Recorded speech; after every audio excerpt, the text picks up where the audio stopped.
Welcome back to Storytime Online. I'm Miss Taylor, and I'm your children's librarian here at the Giddings Public Library. I'm here in the bookshelves looking for another good book to share with you, and I found this one. It is The Greedy Zebra. I love how colorful it is. I love the illustrations. Are you ready to read a story? It's time for story time. Greedy Zebra. Oh, look how pretty. Long, long ago, all the animals in the world were a dull, depressing color. No coats, no horns, no spots, and no stripes. Just dull and dusty. Until one stormy day in the heart of the leafy forests of Africa, there was a great rumbling in the earth, and all of a sudden a huge cave appeared in the ground. A few of the animals crept cautiously up to this new and wonderful sight, and when the bravest of them peered into the darkness, he saw something glimmering among the rocks. What is it? Oh! The cave was full of furs and skins, all glossy and new. Stepping inside, he came across horns and tails of countless shapes and sizes, and needles and threads of 1,000 different colors. Trembling with excitement, he rushed out to tell the other animals what he had seen. The news spread far and wide, and soon all the animals were on their way to see the cave, running and jumping and sliding and swinging and slithering through the trees. All, that is, except one. Greedy Zebra. Greedy Zebra never even stopped eating. He certainly wasn't going to give up a single mouthful for a silly old cave of any sort. Lots of time to go visiting caves, mumbled Greedy Zebra, stuffing far too much grass into his bulging mouth. Plenty of time, he said.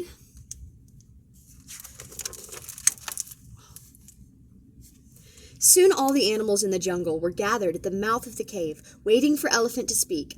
Elephant was the one who knew everything. He coughed pompously and addressed the gathering. "It's time for you all to have coats," he said. "There are all kinds of materials here from which you may choose.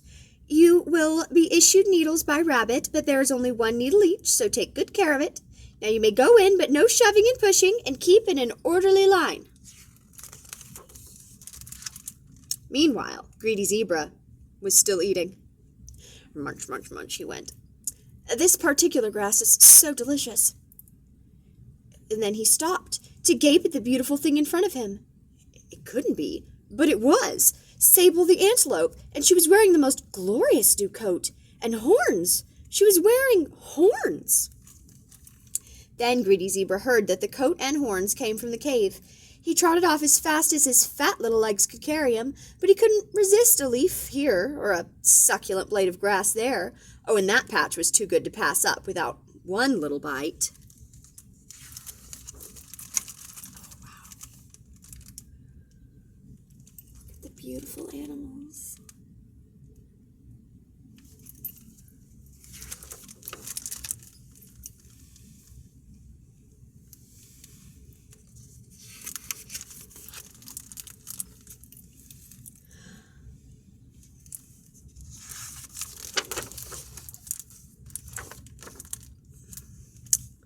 Stopping for a last bite not far from the cave, Zebra watched Leopard finish her sewing. Leopard, as careful as usual, had sewn the most splendid fur coat with spots all over it. Greedy Zebra could not believe his eyes as he watched the leopard wiggle into a perfectly fitting fur. "I shall have spots like that," he said to himself, and he hurried off, eager to reach the cave. But it was a hot day, so he stopped for a cool drink at a stream, and there he came across a patch of the greenest grass he had ever seen. Delicious, he munched, smacking his chubby lips. Back at the cave, most of the animals were leaving. Only Rhino and Elephant were still cutting their material. They'd chosen a very strong gray cloth.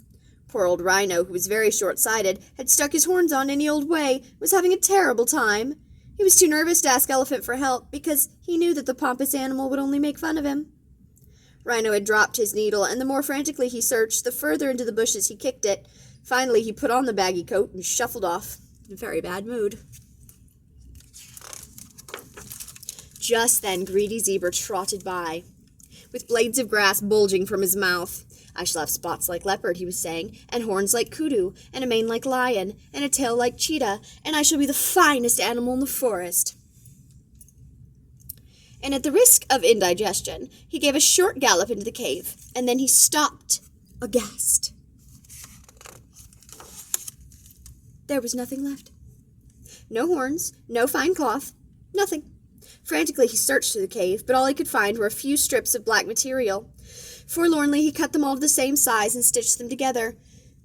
It looks very tight, he thought nervously to himself. Being such a very fat zebra, he had a terrible time squeezing into his coat. He pushed and grunted and oohed and awed, and pop, he was inside it. But what a tight fit! It was nearly bursting at the seams around his tummy.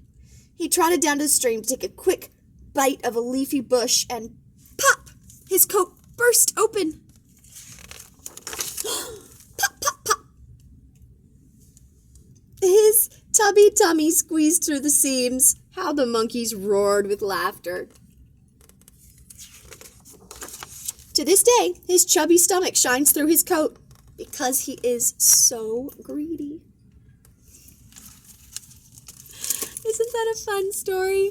Thank you for joining me for Storytime. I'll see you next week, right here at the Getting Public Library.